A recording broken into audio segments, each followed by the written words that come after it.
Good morning, children. Let us study today how in democracy reduction of inequality and poverty exists, or how can we create inequality and reduction of inequality and poverty in a democracy. As we know that more than development, it is reasonable to expect democracies to reduce economic disparities.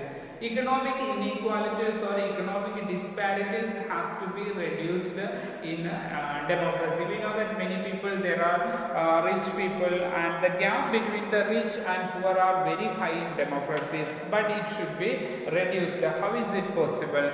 So even a country, when we are talking about achieves economic growth, will the wealth be distributed in such a way that all citizens of the country will have a equal share and lead a better life. In our country, we know that many rich people are there, even politicians or corporates, they are earning more and more and becoming more and richer and richer and richest. At the same time, poor becomes poorer and poorest.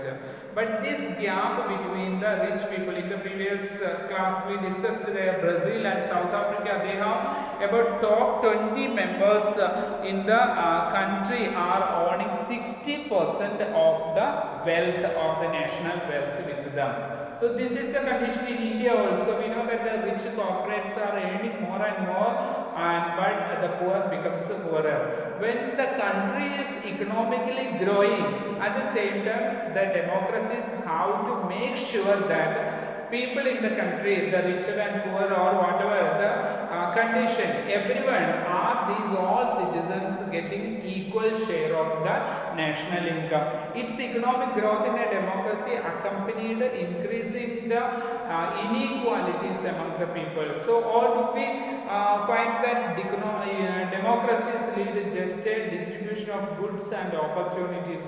Okay, so these are not happening in democracy. Most of the countries, distribution of goods and opportunities are also not provided equally. There is huge inequality between these people.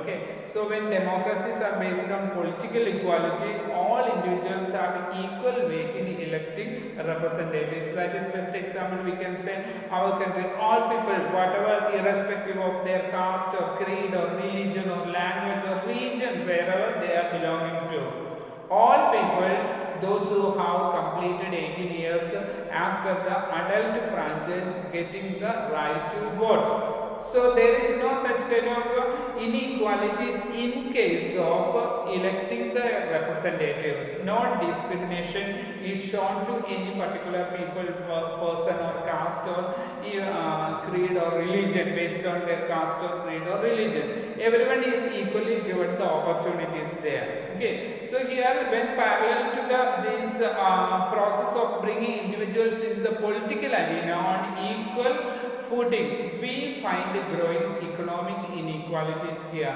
So a small number of ultra rich enjoy highly disappropriate share of the wealth and income. We know that here some people, they are also, we studied in the previous classes, the rich corporates are funding highly to the politicians.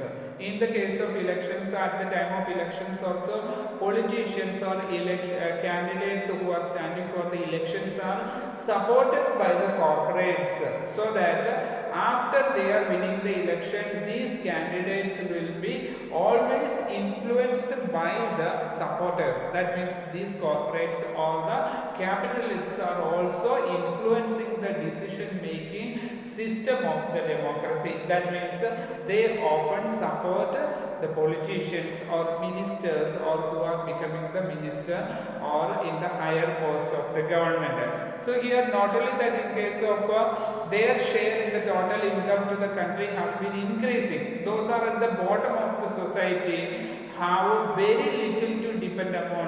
And we know that the poor people in the country has no role in politics here. Okay, in democracy they have no voice, no role at all. So only the richer people takes a decision and they are dominating the society here. So their income have been declining. The poor people who are in the democratic countries, their income is declining, and rich people, their income is increasing in a high manner. So Here sometimes we find that these poor people difficult to find their, difficult to meet their basic needs in life, like food, clothing, house, education and health facilities are not provided or not adequately provided to these poor sections of the people. Especially they are marginalized in the society. They are away from the mainstream of the society. So they are not provided all these basic amenities or facilities by the government. In actual life, we know that the democracies do not appear to be very successful reducing economic inequalities. That means in democracies, when we already discussed some of the monarchy or dictatorship and high economic development occurs when compared to the democracies.